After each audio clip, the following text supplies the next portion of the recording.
Isang online lending collector nagdala ng pulis at nagpakita pa raw ng info doon sa nagkaroon ng utang. Ha? So, sa video ito, no, talakayin natin. Ito yung isa sa mga gusto ko pinag-uusapan sa mga ganito klase ng mga paniningil ng mga online lending apps collection agent.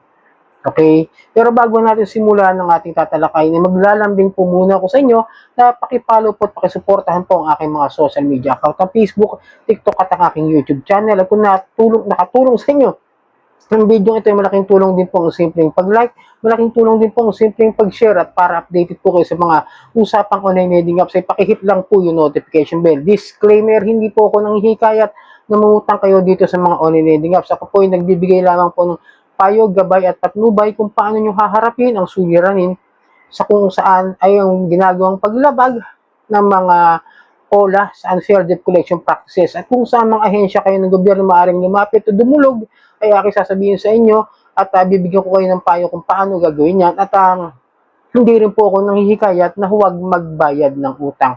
Ang utang ay utang at ito po yung responsibilidad at obligasyon na kailangan nating tupdin, at hindi rin po ako abogado, ako simpleng mamamayan lang. Nakagaya nyo, ako ay nagre-report lang din po ng mga paglabag ng mga unfair debt collection practices nitong mga online lending apps. So, okay, simulan natin. Ito kasi nakita ko lang sa comment section ng TikTok, sa isang TikTok, no?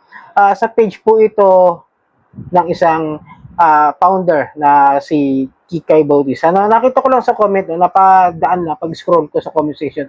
Takpan lang po natin yung OLA. Medyo kasi hindi ko pwedeng i-expose dito dahil wala ho tayo napapatunayan kung totoo. Dahil kung totoo po man ito, ang dapat na magreklamo rito ay yung mismong ginawa ng ganong klase ng paniningil.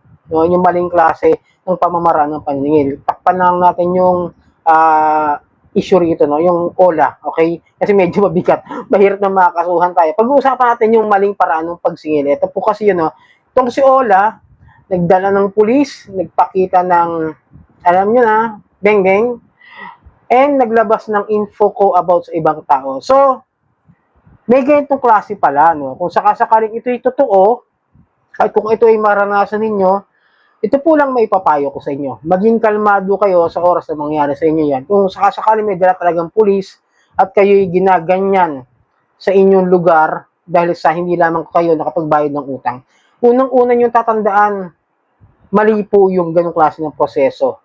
Bakit kailangan magdala ng pulis? Wanted po ba yung nagkautang? Diba?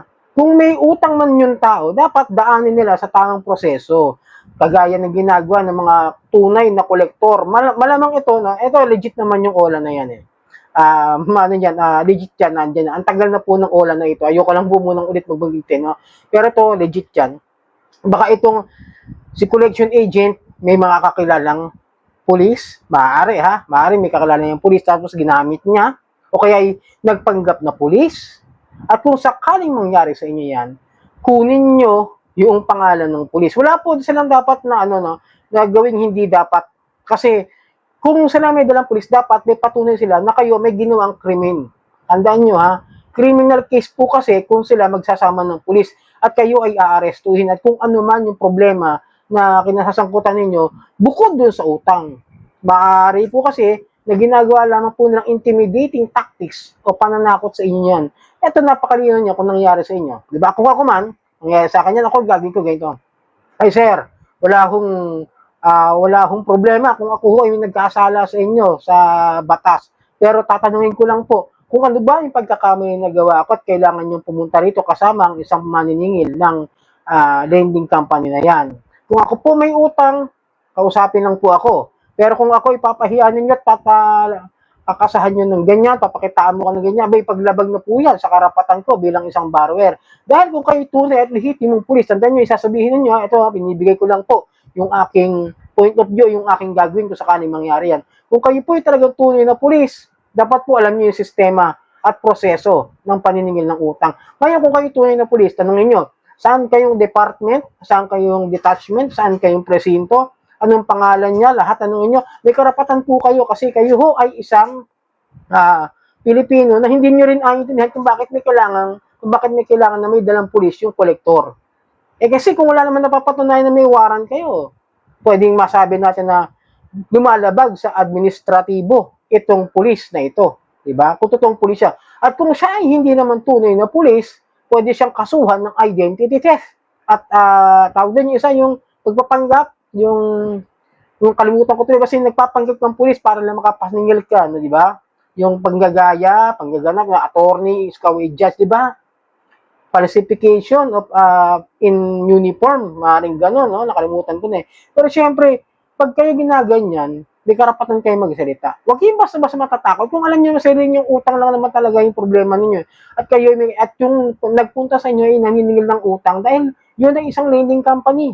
Tandaan nyo, hanapan nyo rin ng demand letter yung collection agent. Kasi yun isa sa proseso. Tama yun. Pero kung may kasama ng pulis tapos ganyan, nagkasaba. Alarming scandal po yun.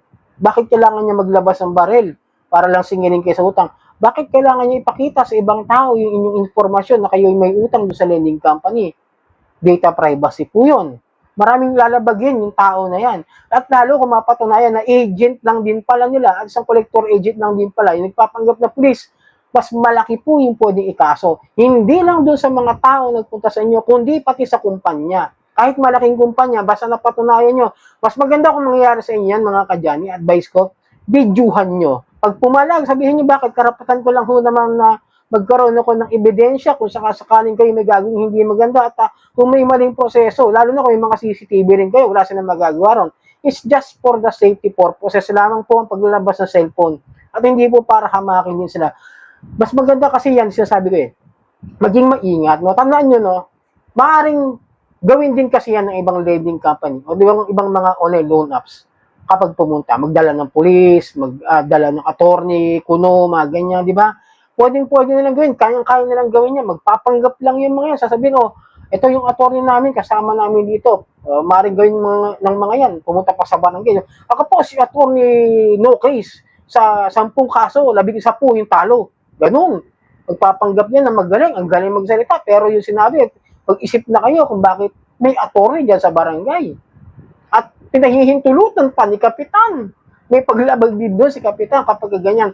Kasi tandaan nyo, pag may mga ganyang klase ng mga senaryo, may mga kasamang pulis, abogado, sheriff, tapos wala namang court order o wala namang kayong talagang natatandaan na meron kayong criminal cases, huwag ho kayong magpapakabog dyan sa mga yan.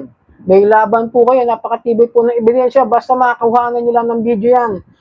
Sigurado sa pool, suwak sa banga, yung mga ganyang klase ng mga intimidating tactics ng mga OLA agent collector, no? Ulitin ko, maging maingat po kayo, maging kalmado kapag kayo nakaranas ng ganitong klase ng paniningil ng mga online loan agent. At kung sakali nakatulong sa inyo video ito, no? Maglalambing po ako na pakipollow po at pakisuporta ng aking mga social media, katong Facebook, TikTok at ang aking YouTube channel. Maraming pong salamat sa ulitin.